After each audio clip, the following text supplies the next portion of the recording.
It's time for the Phil Ferguson Show.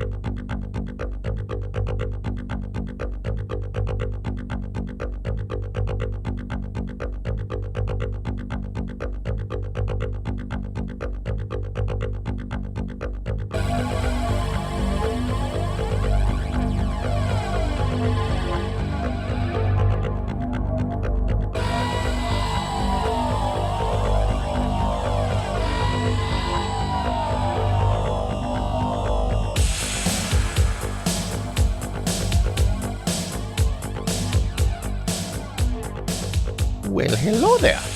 This is Phil Ferguson, and you are listening to the Phil Ferguson Show.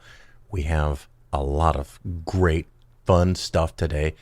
We do have a additional update on accounts moving from TD Ameritrade to Schwab, and then later on for our interview, we will talk to Matt.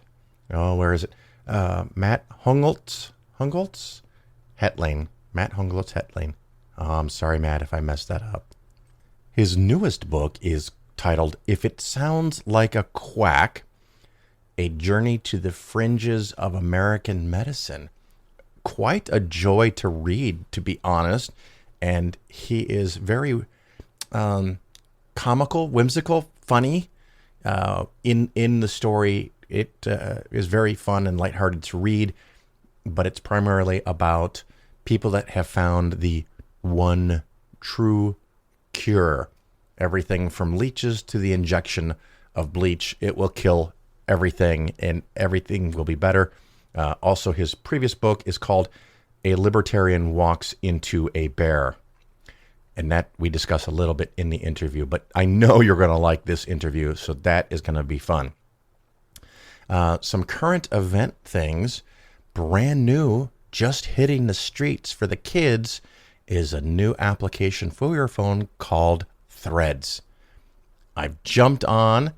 It seems to be nice, and hopefully a whole bunch of you can go follow me. I think that's the words we're using over there on Threads. It's fascinating that Threads is part of Instagram, which is owned by Meta, which owns Facebook, just to be clear. But I already had an Instagram account, so I was able to add Threads or create a Threads account pretty easily. Don't know if this is going to be the future, but it looks pretty nice. I don't really like the idea that in some way I'm making Facebook/Meta bigger, but Twitter is a hot mess, and I'm not particularly interested in it. So you can go find me on Threads. Please do find me on Threads, or Instagram, by the way, because it's the same ID. Mine is Phil, Phil, _ CUFreeNet. That's C as in cat, U as in ukulele, F as in Frank, R as in Robert, E as in elephant, twice, EE, and then Nancy Echo Tango, Phil _ CUFreeNet. That goes way back. It stands for Champaign-Urbana Freethinkers Net, whatever, because apparently someone else already had the rest of the name, so I had to add the word net. Phil _ CUFreeNet, and you can find me on Instagram and now Threads. So I've been dabbling with it for about as long as it's been up. Jumped on there right away and have 100 followers in just a day or two. But hopefully if you're listening to the show, you can go to Threads and follow me, and I'd be happy to follow you back. Not a problem. And hopefully it is a better place. The really funny thing, I've seen it already. It didn't take more than a day or two. The logo is kind of a modified form of the @ symbol, the ampersand. Is that what that's called? Or is that the and? Or the addition symbol. The @ symbol. I think it's just the @ symbol that somehow got used many years ago in email addresses, and now we're stuck with it. But the @ symbol that kind of goes a different way.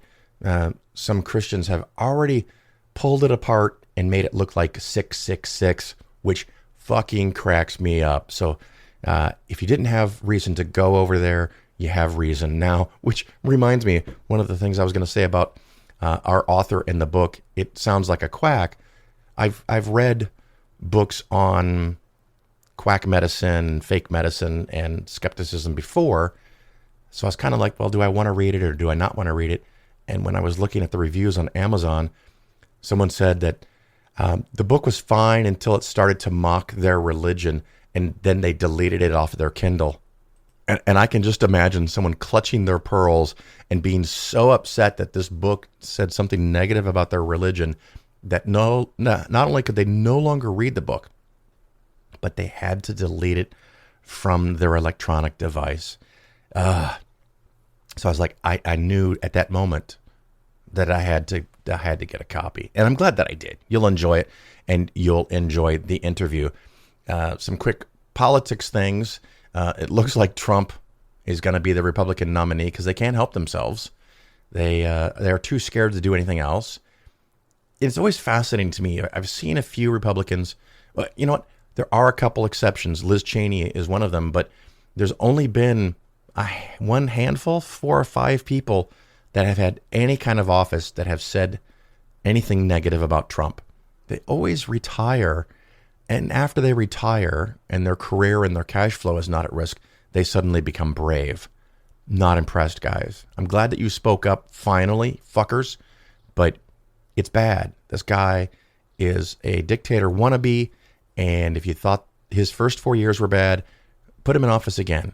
So hopefully it doesn't come to that. Hopefully he gets trounced by whoever runs against him, which at this point, from the Democratic side, I think that's the way you say it, it will be Biden. And that's okay. I'm pretty happy with Biden. I know he hasn't done a lot of the liberal things that you and or I might like, and maybe some of it he can't get away with. And Republicans, at least at this point, control the House and the Senate. So there's limitations to what can get done. And, you know, it's always complicated, and hopefully we move forward even if it's way slower than most of us want. Of course, on the other hand, we have the courts and the Supreme Court. The Supreme Court, in my opinion, has made a string of mediocrely bad to horrific rulings. And hopefully this motivates you to not only get out and vote next time it matters, which is every time, but it encourages you to encourage others to go vote. So please go vote, donate time, work a phone bank, walk door to door in a neighborhood somewhere near you. We have to change the tide because these extremists, these white nationalists, supremacist Christian nationalists are not going to stop because they know they're losing power, and they have to be more and more aggressive to maintain it. So hopefully in the next few years, we can break through and crush that and just make America for everybody, right? Why is that so hard? But anyway, enough of that.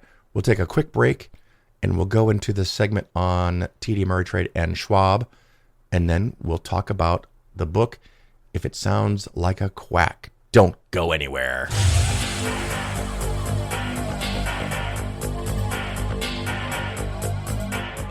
I like how you call homosexuality an abomination.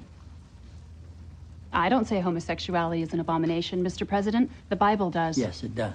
Leviticus 18:22. chapter and verse.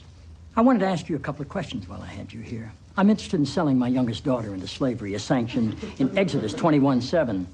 She's a Georgetown sophomore, speaks fluent Italian, always cleared the table when it was her turn. What would a good price for her be? While thinking about that, can I ask another?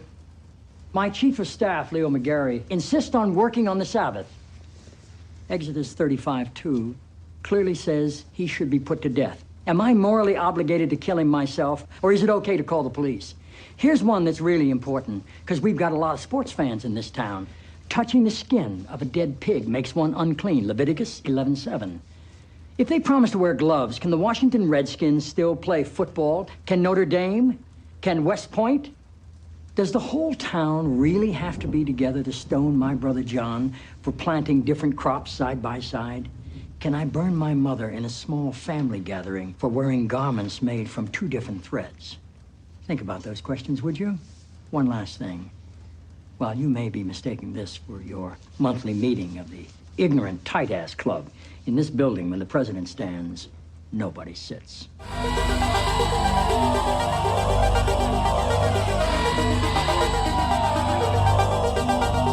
The Phil Ferguson Show is for educational and entertainment purposes only.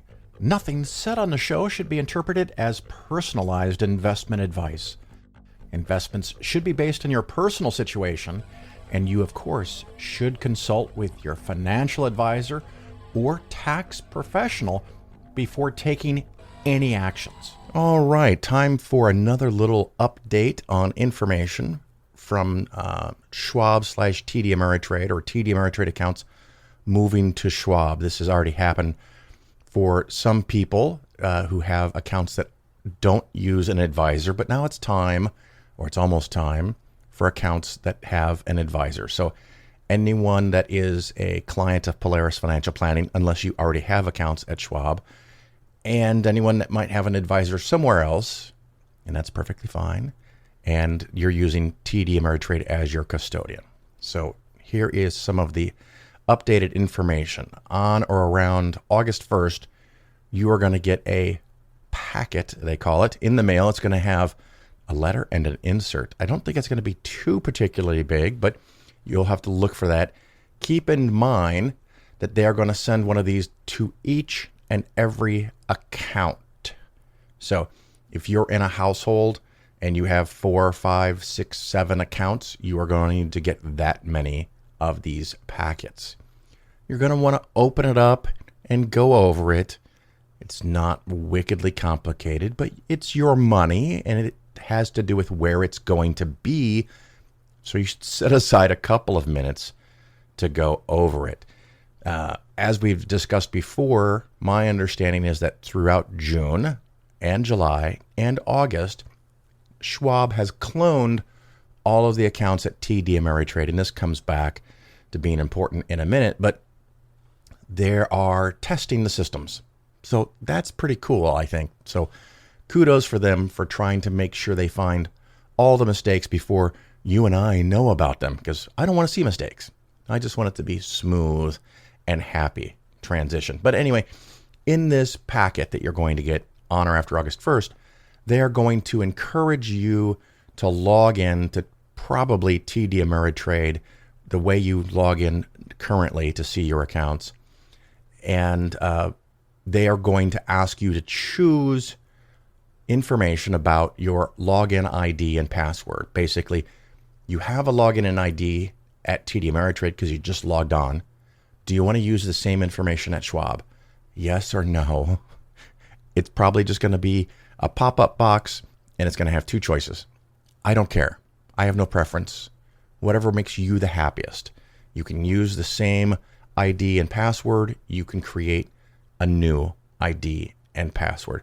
My understanding, because someone asked, if you already have an account at Schwab, it probably will not be, you cannot use that information. I may be mistaken there, but that's okay. If you want them all together so you can see everything in one place, that's something that you can probably easily adjust after the transition is all done. You will be getting new account numbers, and that is supposed to be in that packet. They're going to have the information about your new account number at Schwab. It will be 8 digits. The account numbers at TD Ameritrade are 9 digits. There's no option for you to keep the same account number if you just love it so dearly. They will be new account numbers. The new verbiage, the new nomenclature at Schwab, the place that you sign in as a client of an advisor, is called Schwab Alliance. I don't know why Alliance, but that's what they picked. Been using it for years. You go to Schwab Alliance, you put in your ID and password, and you can sign in and see your accounts. Keep in mind, you may not be able to do that right away. So if you get your letter on August 2nd and you go in on the 3rd and you change everything, you may not be able to go in the Schwab Alliance yet and log on. Check back. I don't think you're going to have to wait all the way till September 5th, but it just depends on where they are with the progress. I'm optimistic at some point before September 5th, you can log on and poke around in the Schwab Alliance website. It's a lot like the TD Ameritrade website. It has a little bit different layout. It has some different colors. The menus and buttons aren't all in the same place, so it might take some getting used to, but I don't think it's any worse. I don't know that it's any better than what TD Ameritrade had. Maybe, if anything, I'm leaning towards a teeny bit better because they've been upgrading it with a lot of stuff from TD Ameritrade. The one thing that kind of annoys me about Schwab Alliance, but I've seen where they've taken a few of these out already. One nice thing at TD Ameritrade, no matter where you went, with a rare exception here and there, you could always see the main header, the main titles, the main menus. Sometimes in Schwab, when you go into a sub-menu, it opens up a whole new screen and you can't see the header anymore. You have to hit exit or scroll down the bottom to hit exit or cancel. So keep that in mind. The way to get back to where you were might require you to click in a different location. That's Schwab Alliance. 8-digit numbers. Because of the change in numbers, you might have some difficulty with money moving from one location to another. I have been told, and I'm optimistic, I think that this is probably true, virtually all transactions that were created on the TD Ameritrade platform to move money to and from your bank should work going forward auto-magically. Fingers crossed. Keep an eye on that. I have talked about this before as being something to pay attention to because it is important. So if you're getting $1,000 a month or $5,000 a month sent from TD Ameritrade to your bank, if you set that up at TD Ameritrade to push it to your bank, I am told that all of that information will go to Schwab, and since they know what your old number was and what your new number is, that will continue uninterrupted. Keep an eye on that, particularly since the systems, both systems will be down between September 1st and through September 4th. If your regular pay date, if your regular distribution date is the 2nd, 3rd, or 4th, maybe it gets confused. The one little technical thing that might concern me is that often TD Ameritrade on a holiday would wait to the next business day to send the money. I have noticed at Schwab, because I have been using it for a couple of clients for a year, that Schwab sometimes says, hey, there's a holiday coming up, and they'll do something before the holiday to send the money early. Neither way is the right way. They're just different. So there is a possibility that if you are expecting money on the 2nd or 3rd or 4th, and if TD Ameritrade was waiting for the holiday weekend to be over, and Schwab interprets that instruction as to send it before the holiday, TD Ameritrade may never get the chance to send it after the holiday, and Schwab couldn't have sent it before the holiday because it didn't have your accounts yet. So that's important to keep an eye on. Let me know if it doesn't go through for you, and we'll do whatever it takes to get you your money. So with that knowledge in advance, make sure that you have 2 to 3 months. This is my general recommendation for everybody anyway. In retirement, well, for most of your life, if possible, have 2 to 3 months of cash on hand so that if it takes us a week or 10 days to fix that first distribution in September, you're not bouncing checks. You're supposed to be in retirement. You should have enough money to facilitate retirement. It's just where the location is. If you need any help with that between now and September on moving a little extra cash, set it up at TD Ameritrade or let me know and I can get you a form. I can help you through that. Now, you could also have money being moved as it's controlled from your bank, credit union, or other financial institution where someone else, a third party, is sending money to TD Ameritrade or pulling money from TD Ameritrade into your bank. Those are likely to transfer over, but they're also possible they're just going to break because they're different account numbers and they're different locations. And that's something that Schwab and TD Ameritrade cannot control because your other financial institution has its own rules So if an account number changes, they may default to stop sending money, and you'd have to relink it. Usually that's not as big of a deal because it's someone who's sending 500 or 1,000 or 5,000 if you're so lucky to TD Ameritrade. If that breaks, that just means you have more money in your local account than you expected, and you have to reset it up to the new account numbers at Schwab. So that's really the only area that I'm even slightly worried. Just make sure your money is flowing to you correctly. Double check it. Keep an eye on it. Many clients don't have this either way, so it's not going to affect you. But if you are receiving money from TD Ameritrade every month because you're in retirement and it's helping you pay your bills, please keep an eye on it and double check that. After September 5th, you're going to get account verification notification. I guess that's what it's called. And that will come to you either email or U.S. mail, depending on the selections that you made at TD Ameritrade, how you want to be notified. The thing on August 1st, it's all going to be by mail, U.S. mail. So after September 1st or September 5th, they'll send you another packet. And again, if you hadn't by then, sign in to Schwab Alliance and take a look around. I did forget to mention, after you create your ID and password, and then when you are allowed to log into Schwab Alliance, keep in mind they're in the middle of a transition, or the transition hasn't happened yet. When you log into Schwab Alliance, it may have nothing for you specifically. It may not hold accounts. It may not have all accounts. It may not have all positions. It's a work in progress. It's just a place for you to look at and get familiar with. There is even the possibility that it could say at TD Ameritrade you have $100,000, and at Schwab it says you have $72,000 for some weird reason. Everything is at TD Ameritrade until September 5th. So keep that in mind. At Schwab, you're just looking at it. It's not your official account until September 5th. At the end of business on September 1st, from my understanding, everything at TD Ameritrade and everything at Schwab will go offline.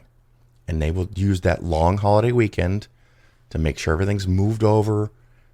And voila, on September 5th, you can log in again to Schwab Alliance with the ID and password. You either ported over or created anew, and you'll be able to see all of your accounts. If it doesn't look right from that point forward, you can call Schwab Alliance 1-800 number, which should be on the top of the webpage, or you can call me, and we'll work through it.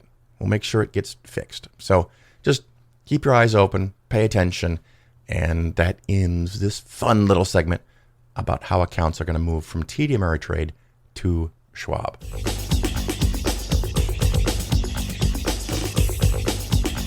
You're listening to The Bill Ferguson Show. Welcome back, everybody. As promised, I have with me today an author, Matt Hongoltz-Hetling. Did I do that right, Matt? Yes, you did. Well done. Nice. 2 in a row. I'm going to stop with that. From now on, my friend, you're Matt. I actually saw you at a library, not in person, a YouTube video, and the person introducing you at the library struggled. And I was like, oh, damn it, I shouldn't have watched that. That didn't help. We are going to talk about you and your book, actually 2 books now, but the one for the focus today. Wait, I have to click on this to get the longer title. If It Sounds Like a Quack, which honestly should be enough for anybody. If it sounds like a quack. Subtitle, A Journey to the Fringes of American Medicine.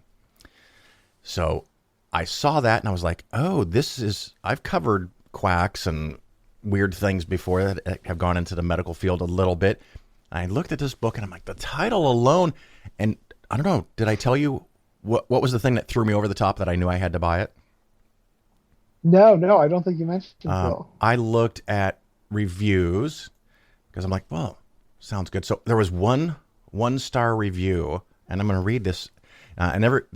This may not be resonant with you, but my listeners will know why this worked for me. Can I give this less than 1 star this could have been so good, so interesting. But once the author began mocking Jesus and Christianity, I deleted it off of my Kindle. And I'm like, oh my, it is a must buy now, whether I listen to it or not. I knew that I love had to. that. A backlash to the backlash. That's what I need. Yeah. And you know the show a little, so we might talk negatively about religion, and you didn't seem to love it so much in your book. And of course, you're talking about, the alternate title could be The One True Cure. And you talk about different people and their different, ways of seeing the world. How's that for nice? Tell us about how you got started on this book, and then we'll tease the shit out of it. So hopefully, one listener will buy it. It was, thanks so much, Bill, for having me on. And it was kind of a weird story, because I set out to write a fairly straight-laced book exploring like the nuances of policy as it pertained to this kind of clash of ideals during the early stages of the COVID pandemic. We were all kind of talking about things to keep the public safe, right? Masking and vaccinations and all that sort of thing. 6 feet social distancing. And there were also a lot of people who were talking about individual rights and individual freedoms, and how far can the government go to protect the public before it constitutes overreach. And I thought there were some really interesting and salient questions there. And so I reached out to some folks who had come into conflict with the government over just this sort of question. And I had to abandon my plan A pretty quickly, because I would ask some of these alternative practitioners, what changes would you make at the FDA? What changes would you make at the CDC? And their answers were invariably, I would abolish the FDA. I would burn the CDC to the ground. So burn it with fire. Right. And then I started noticing some really odd similarities between. Keep talking. I just unhooked my earpiece. Oh, sure. I started to notice some really odd similarities between these otherwise very disparate, far-flung medical practitioners. They one thing that kind of jumped out at me quickly was that 2 or 3 of the first people that I spoke with independently told me that they believed that zombies were real, actual. Not zombies like a zombie idea, and not zombies like in the way that some conservatives will use the term sheep, but actual literal flesh-eating, brain-craving zombies. Right. And that this was kind of like a government conspiracy to end all government conspiracies. And so I thought, that's odd. And so that kind of like bent my my interests into another form where I was asking these questions about why do these people who have nothing in common other than medical freedom believe in this bizarre conspiracy theory, and that kind of led me down a rabbit hole. Yeah, I see how it could, and it's a lot of the stuff that I have been in what I would call the skeptical movement, where we try to validate and check everything, scientific method, all that stuff. And maybe about, 15 years now. And I thought, well, it'll just get better from here. Well, I was wrong. It's worse. It's worse now than when I started getting involved, and it's just mind-blowing. And these are some examples of people that I don't know that they're like psychics. There's a mix of the true believers, and you can look at them and you can say it's not a possibility that they really believe this stuff, but there is a possibility that they really believe this stuff. Of course, when your bills are paid by believing something crazy, it's hard to talk somebody out of it. Yeah, what really distinguishes the folks that I spoke with from your person who has a hobby of being a psychic or a medium, or some of the other kind of favorite targets of the skeptic community, is that the practitioners that I spoke with all like did really significant damage to the public. And I'm not just talking about like a kind of abstract undermining of, scientific principles or something like that. I'm talking about people who told people with cancer not to take their cancer medication, and instead, undergo a baking soda injection into their veins, or drink this bleach concoction, or just buy my $12,000 laser and laser your affected area, and the cancer will be gone. And those sorts of extreme fringes within the field of alternative medicine are not only doing a lot of damage to the people who they fool into believing their promises, but they also have like a really disproportionate impact on society as a whole. So something that I really was not prepared for was to find out just how much power and influence people who were, not talking about yoga, not talking about acupuncture, but talking about, bleach as a cure-all, had on our government. And that I found to be really, really compelling and scary and bizarre and weird and in some cases funny. I also liked how continuously through the book you use the phrase former game show host. Was that the phrase? The phrase that pays? Yeah. The weird thing is there's really no money unless you're doing something that I'm not aware of. There's not a whole lot of money writing a book about how people are nuts. But if you can sell some lasers or pennies of bleach for tens of thousands of dollars, that's a way to make money.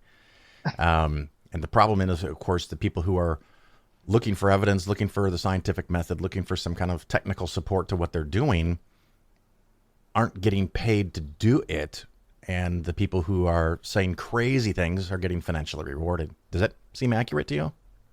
Yeah, absolutely. In this world that we live in right now, we've all heard about siloing, and we've all heard about how social media and internet-based algorithms are pushing us into ever more extreme corners and polarizing us. And one facet of that is that if you are selling a cure, you need, right off the bat, you need as many clicks as possible. You need as many eyeballs on you as possible. And how are you going to do that? You're going to do that by making the most outrageous claim you can. Yeah. There's that Jillian Mighty Epperly, who made a lot of national headlines a few years ago for selling what she called Jilly Juice. Well, she didn't sell it. She sold books about how to make it, because it was basically just fermented cabbage juice and salt. Ew. And she claimed that you could, regenerate lost limbs, and that it was, quote unquote, cure homosexuality and allow you to live, to 200 years or longer. The most outrageous claims you can imagine.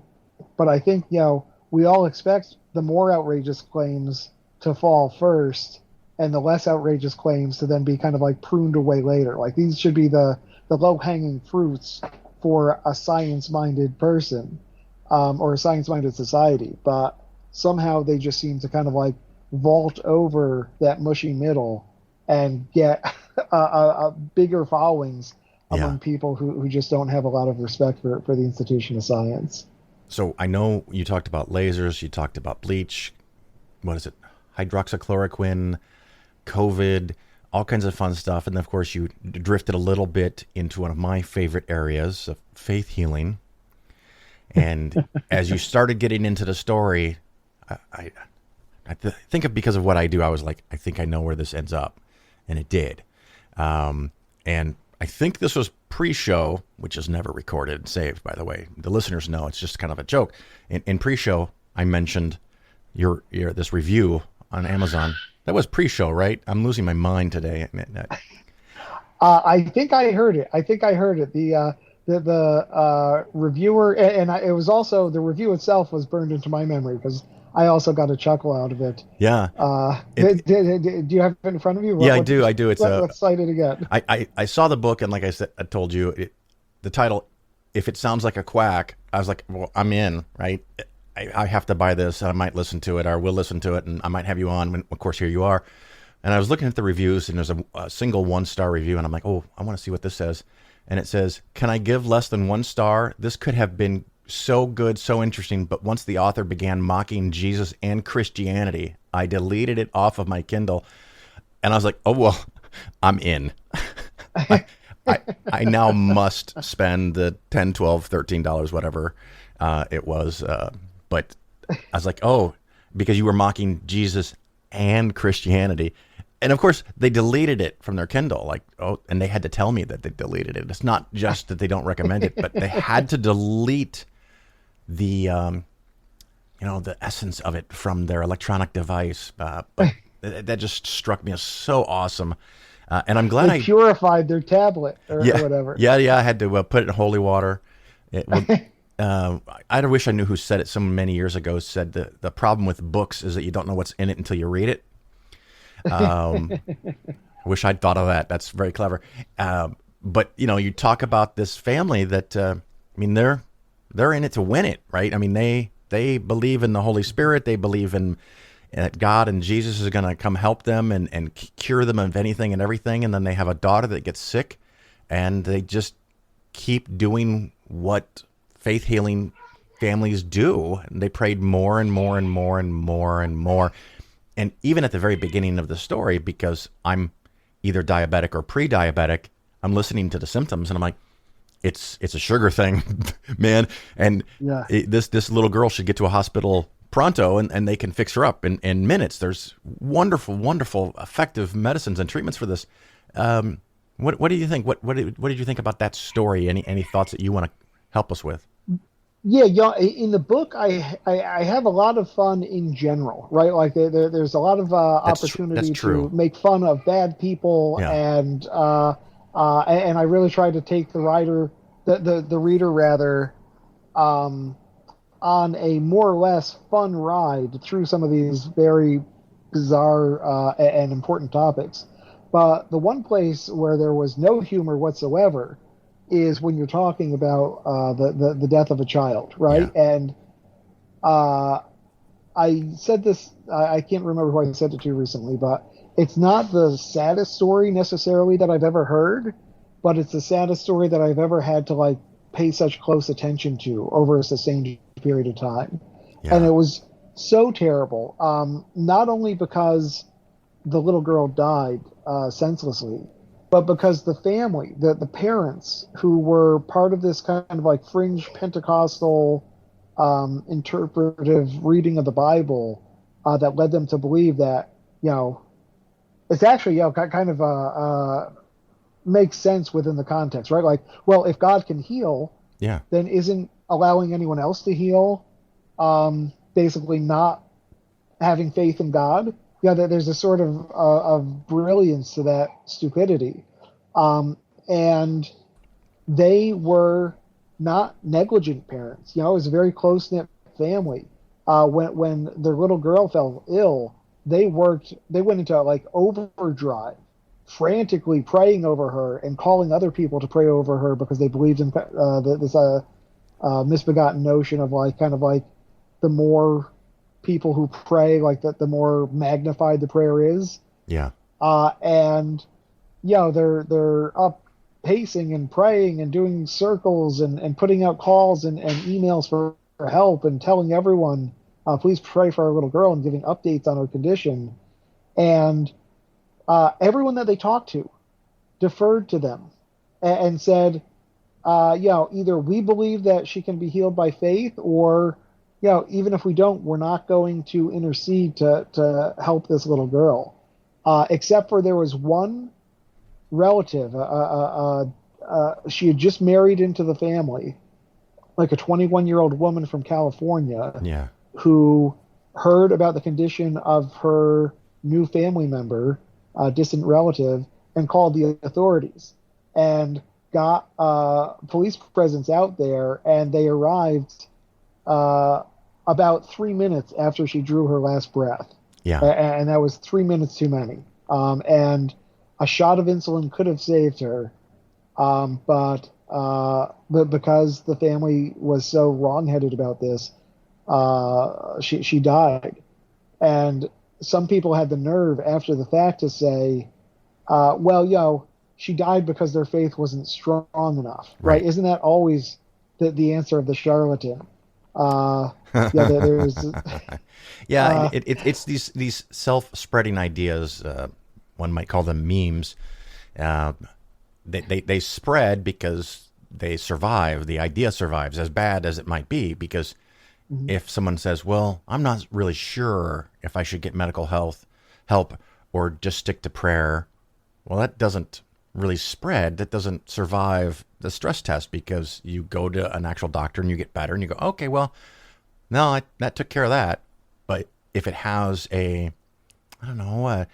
another way where it's still true, even though it wasn't true in this case, or what they had said in the book, and I think this was a Wisconsin family, and they ended up not having any real jail time, is that the reason she died is because we had doubts. We let help in.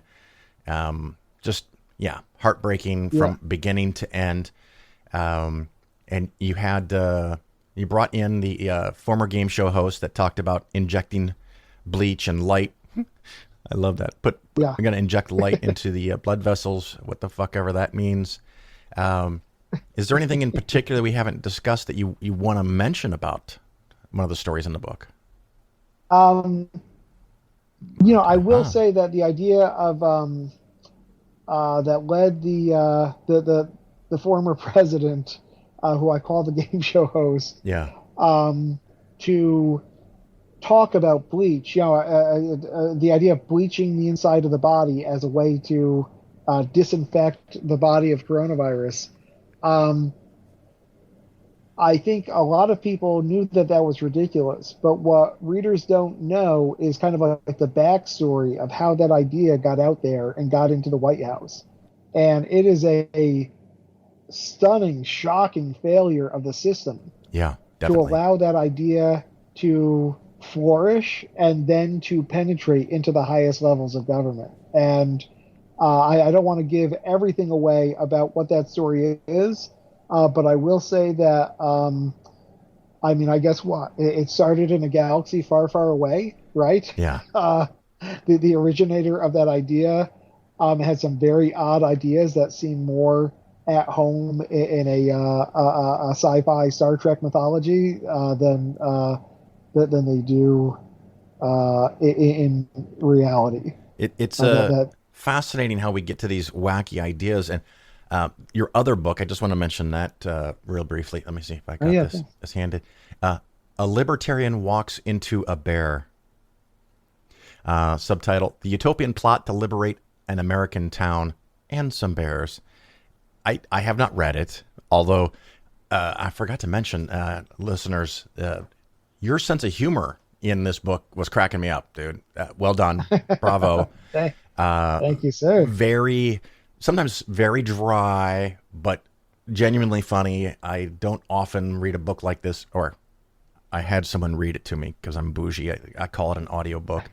But I watched a YouTube video of a libertarian criticizing your book about libertarians, and it was everything I would want from a libertarian, where they're like a self-parody of why what you did was wrong, and they didn't have, they didn't have enough control to be libertarian enough, and it's like your the story of this little girl. Unfortunately, libertarianism is like, well, it didn't work in this case, but if we had been allowed to do even more libertarianist stuff, it would have worked. And I was just like, oh my God, do these people not hear themselves? And the answer is no, they don't. Pray harder, believe more. Yeah. Stop thinking. Give money. Yeah, because they decimated, took apart the police force, and then crime went up. And since there were very, very few rules and almost no government, at least locally, left in the city, all kinds of interesting characters moved to the town, and the quality of life and the town just kind of went to shit. And they're like, well, that's because we were still held down by the man. It wasn't really libertarianism. I don't know. It just, what do we do next? How do we fix it? Do we fix it? Is it fixable? These are big problems, and I do not know that I am the guy to propose a solution to all of the bananas outcomes that have come about as a result of extreme libertarianism and extreme fringe alternative medicine. Yeah. Which there is a shocking amount of overlap between those two groups, by the way. No, the Venn diagram aware. is a lot closer to a circle than a Mickey Mouse silhouette. I think, I don't know, like I've been kind of thinking about it. Some of the people that I talk to, these extreme practitioners, you start thinking about how can I get these guys, how can I shake these guys off their story? How can I make them see the damage that they're doing, and accept that they are not being persecuted because they've got a cure to cancer, right? They're this kind of like backwards thinking, right? And one of the guys that I talked to, the government had hit him as hard as the government can hit somebody. He had been arrested in Colombia. He was in a Colombian prison awaiting extradition to the United States to face his crimes. And when I talked to him, he said that he was treating his fellow prisoners with the same treatments that he was about to go to trial to defend himself against. And that struck me as so, I don't know, funny yet depressing. It basically like made me wake up and smell the coffee and say like, these guys are not ever going, their identities are so tied up in it.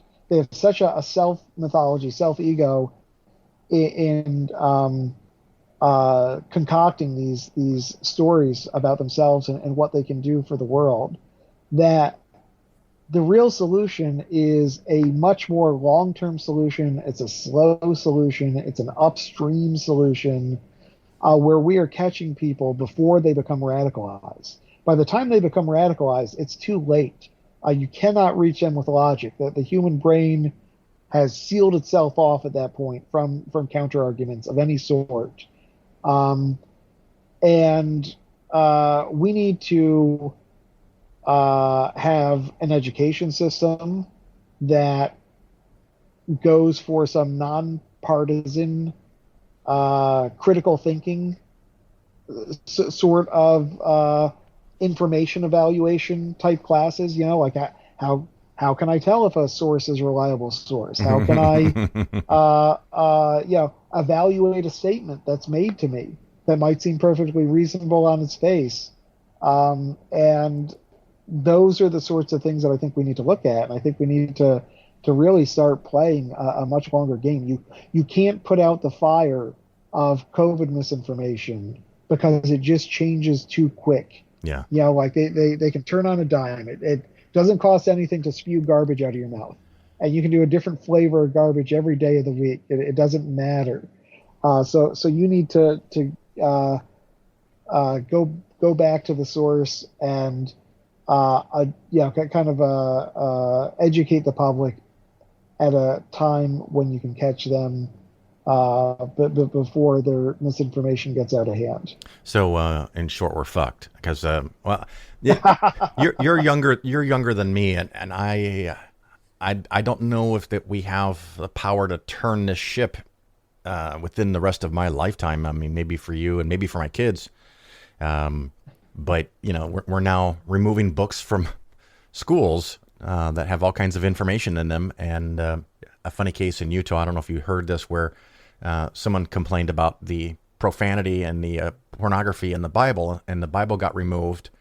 And then then the school districts voted to put the Bible back in because people were just clearly misinterpreting that book. And, it went back, even though it does have pornography and naughty bits in it, but they can't allow that to happen. So was the book the Bible? Yeah. The Bible got yanked because I don't know how much you are up. Maybe it's just something that came up in your writing for this one story. But depending on what you read and where you read it in the Bible, there's everything is in there. I mean, yeah, for sure. Yeah, there's everything from you have an obligation to have sex with your dead brother's wife because she deserves a child from the family, and that if you spill your seed, you're going to get hit by a lightning bolt from God. A la Zeus, right? Copycat. He can't even do his own unique kind of killing. To rape, to emissions, to donkeys, to speaking donkeys, to screwing donkeys. And you point this stuff out, and someone goes, "Oh my gosh, you're right." But then other people come back and go, "Whoa. You're taking that literally. When they're talking about having sex with a donkey, that's a metaphor." Right. And I want to do like a Marx Brothers. What's the metaphor you? I don't know. But listeners, go check out the book. Is there anything we didn't cover? Because I want to respect your time, but I'm in no hurry. But is there anything you want to cover? I really appreciate Phil. I do want to make one other little point, and it's not even directly about my books. Please buy my books. I'm delighted that you're talking about them, Phil. You'll have a good time reading them, I'm sure. But one thing that I think about solving the problem, because you got me thinking about this now, that I talk about sometimes is, I live in a rural community in a liberal state. I'm in the state of Vermont, but I'm in the rural part of Vermont. Right. And rural America has turned very, very conservative and is getting more extremist by the year. Yeah. And I think what liberals have done, or what progressives have done that's been problematic, is that we've kind of ceded a lot of cultural space, given up a lot of cultural space to conservatives because it's uncomfortable to be in them.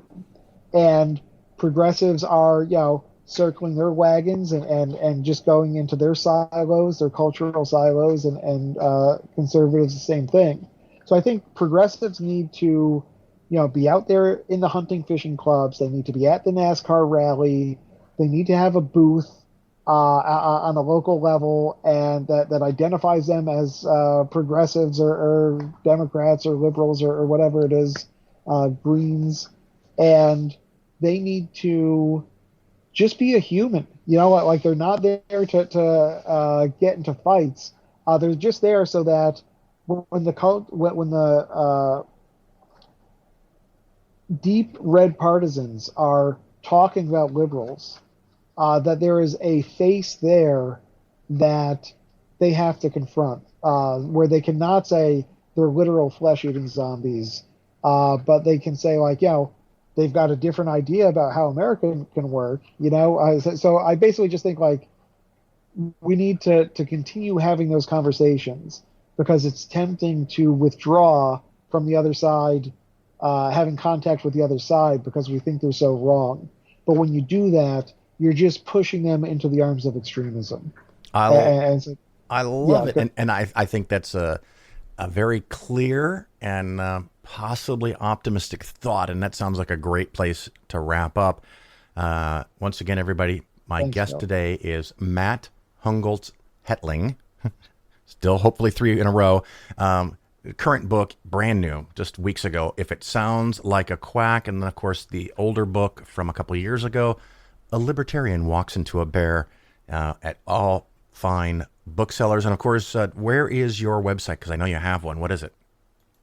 Oh, I'm at matthongoltzhetling.com. You can also find me on Twitter at HH_Matt. All right. Well, Matt, thanks again for being on the Phil Ferguson Show. I greatly appreciate it. Phil, thank you for the good work you do and the voice that you bring. Your audience is lucky to have you, and you are lucky to have your audience.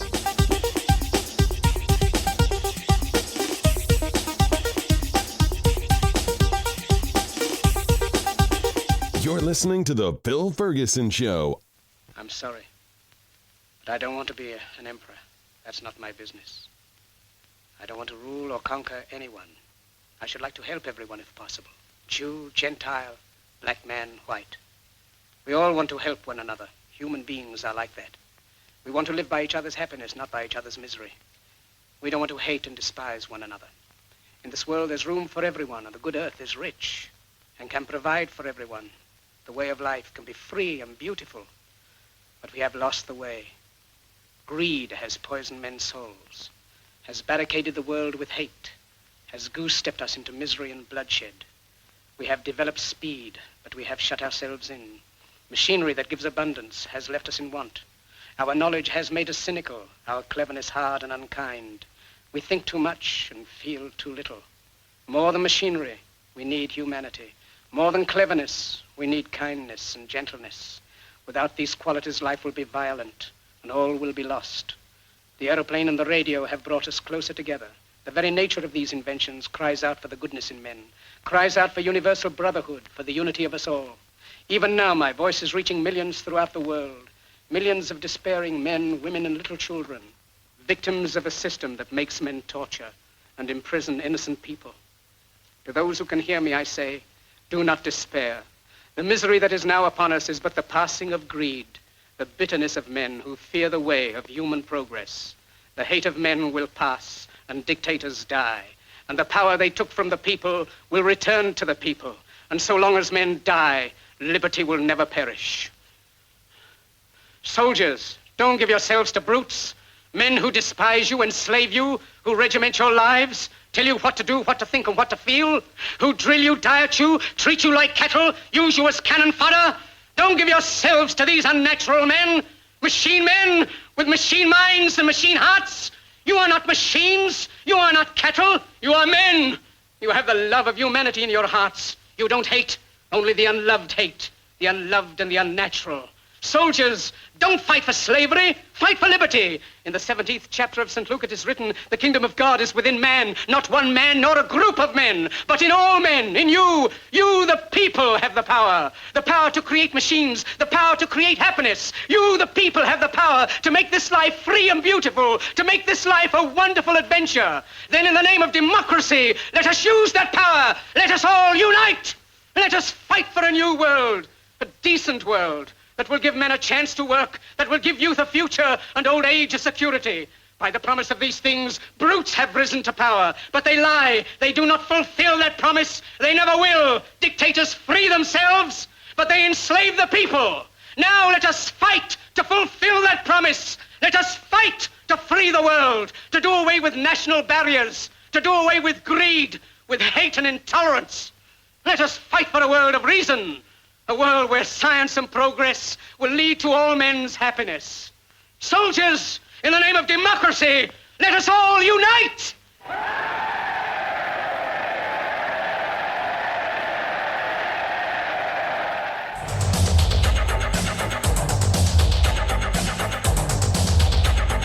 Once again, thank you so much for listening to The Phil Ferguson Show.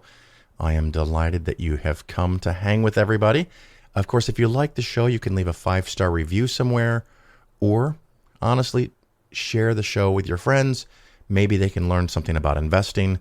Maybe they can learn how to help out and make the country a better place.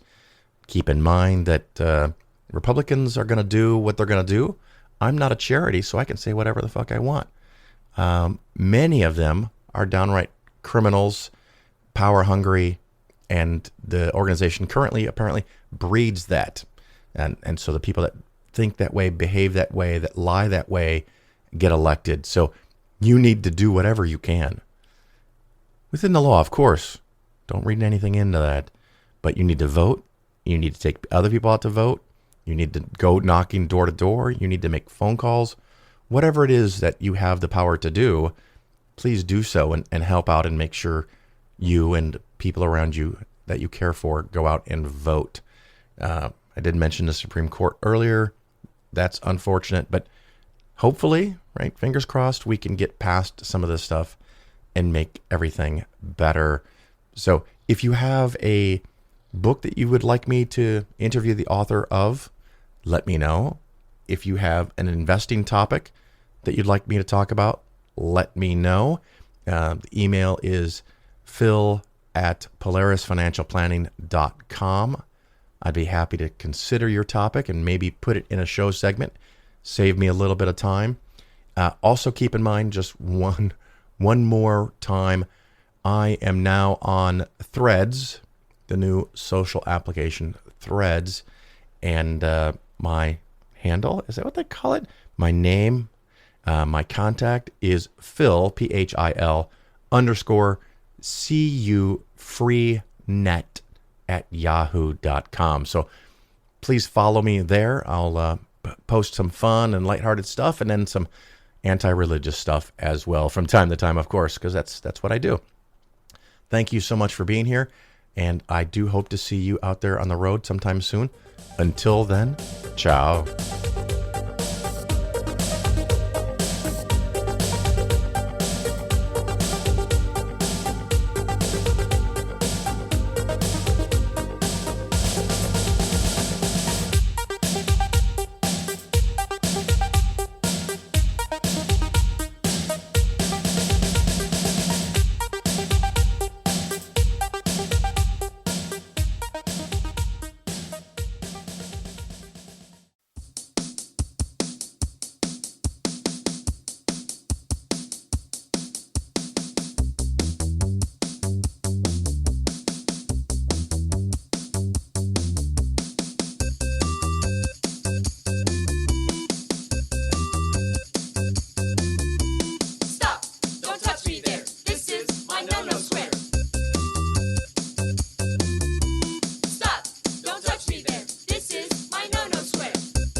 Sexual advances are not appealing.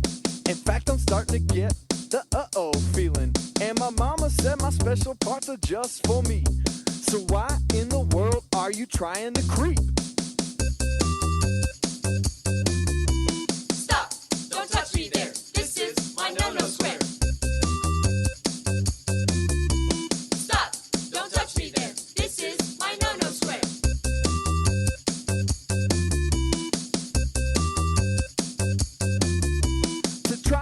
My square takes a lot of nerve. Who do you think you are, you freaky deaky perv? There's a dude with some candy in a shady old van. I think he wants to mess with my purity plan. Stop! Don't touch me there. This is my no-no square. Stop! Don't touch me there. This is my no-no square.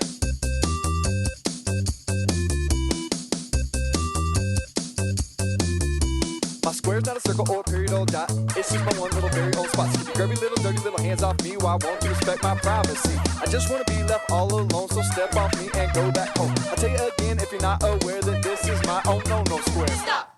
Don't touch me there. This is my no-no square. Stop!